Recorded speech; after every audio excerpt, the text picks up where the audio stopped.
Nowadays, social media is a must have for everyone, isn't it? But have you ever thought about the dangers of using it?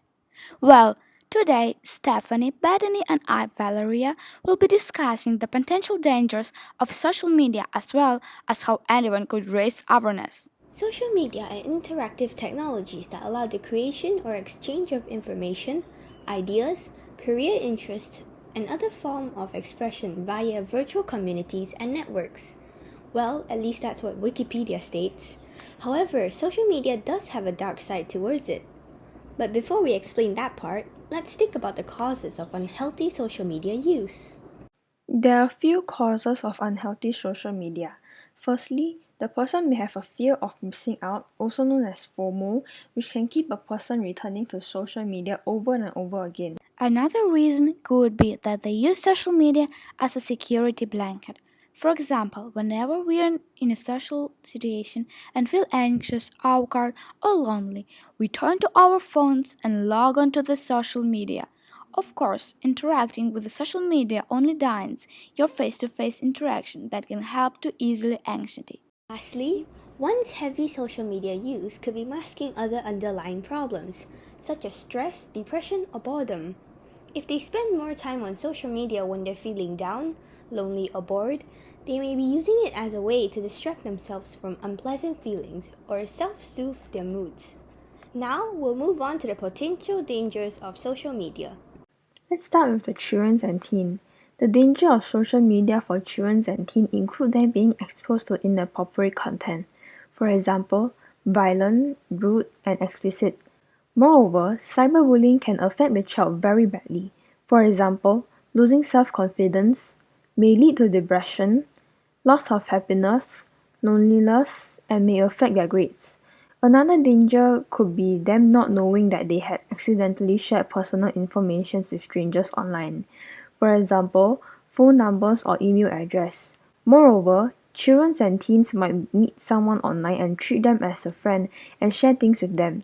If they go too far and share personal info, they might not know the other person is a hacker or someone from the dark side of social media. Lastly, they might see others people post and compare their life to the person they saw online. This can be bad because if they keep comparing themselves to other people, they might feel bad as they think that they have a better life than him or her. Meaning that the child may feel jealous or sad because they think that other people around them are all having a good life but not them. Moving on, we will be going on to the adults. The most dangerous part of social media for adults would be their information being spread on the internet. If you navigate around the internet, your traces would be left. This can include pictures you have uploaded, your age, where you live, your email, your favorite things, your credit card number if you accidentally leaked it. You may wonder, why is this bad?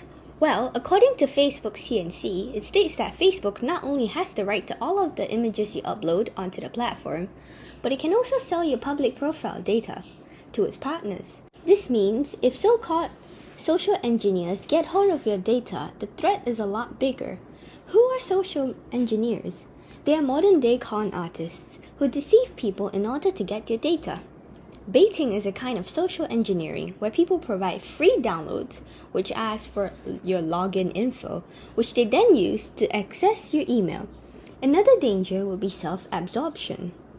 People nowadays love sharing selfies of themselves, whether it's a fancy event or a casual day.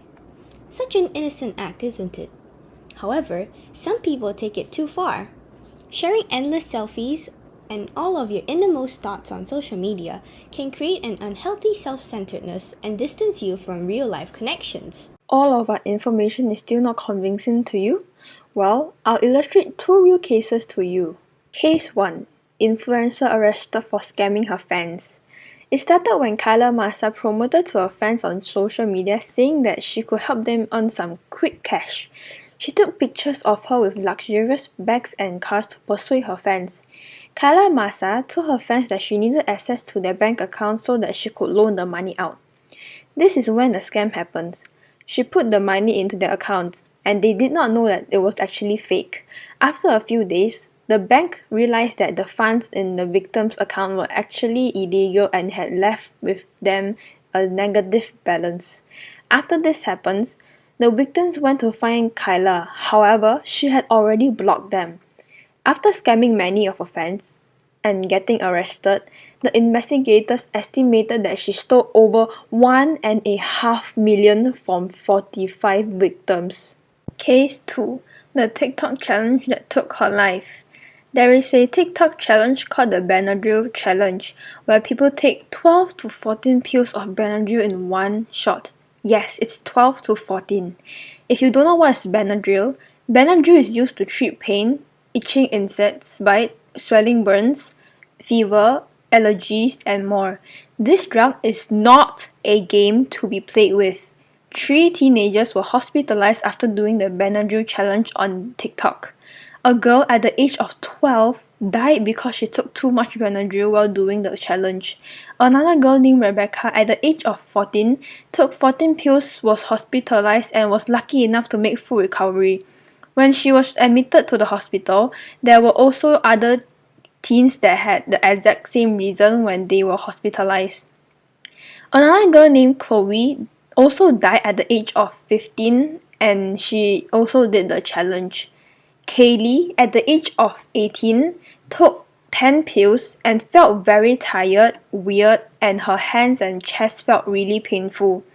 She was also lucky enough to survive. If not, she could have ended up like Chloe or the other girl at the age of 12. So remember, Benadryl is not a game to be played with, and be careful what you're doing on social media because you never know if it's dangerous.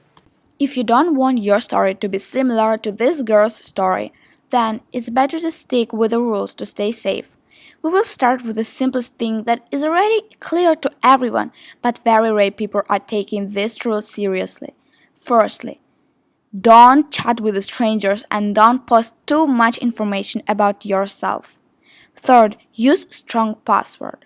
When browsing online, always keep off your location. One of the ways to not allow other people to track you is to turn off your location services. On your Mac, choose the Apple menu and System Preferences. Click on Security and Privacy, then click on Privacy. Open the Privacy pane and click on Location Services. If the lock at the bottom is locked, click it to unlock the preference pane and deselect Enable Location Services. And it's easy as that. How to tell if an email attachment is safe? Viruses in email aren't uncommon. So today I'll teach you how to be sure that the email attachment is safe. First, open an email and look who sent it. Double check the sender's email address. Don't open unexpected attachment even if the sender is legit.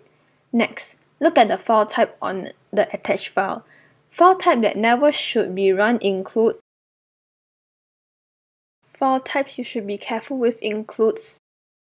File types that should be safe includes.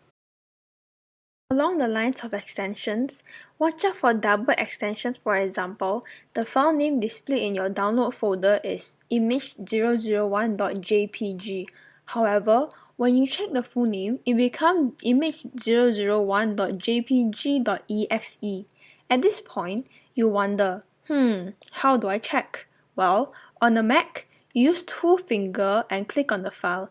Then, from the options, click on Get Info and just go to Name and Extension and check the last extension. And if you refer back to our example, the last extension is EXE, and EXE is an extension where you should not run. After hearing of so many different negative impacts, you might wonder, how should I spread awareness? Well, firstly, you can start with going into a community and tell the people in your environment about the issue. Or if you want a bigger impact, you could protest for the government to implement policies to protect children and young people from cyberbullying, or you could even start a petition to get other people's support.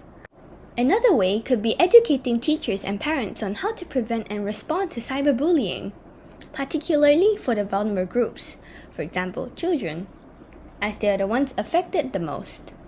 Lastly, you could use the media to your advantage. For example, you can share stories, promote your campaign, or create e-posters. Why do you need to raise awareness? You ask. You see, since raising awareness is about informing and giving you information to others, it can become a powerful tool as it helps to educate people about the things they might not know. This means that other people or more people will be aware of the dangers of social media and will be able to save themselves from trouble. In conclusion, social media isn't always as poor as it seems. We hope that everyone is careful on social media and not spending away too much time on it. Experts say no more than 30 minutes a day. Also, don't forget to use the way we have mentioned to stay safe. Thank you for watching our presentation.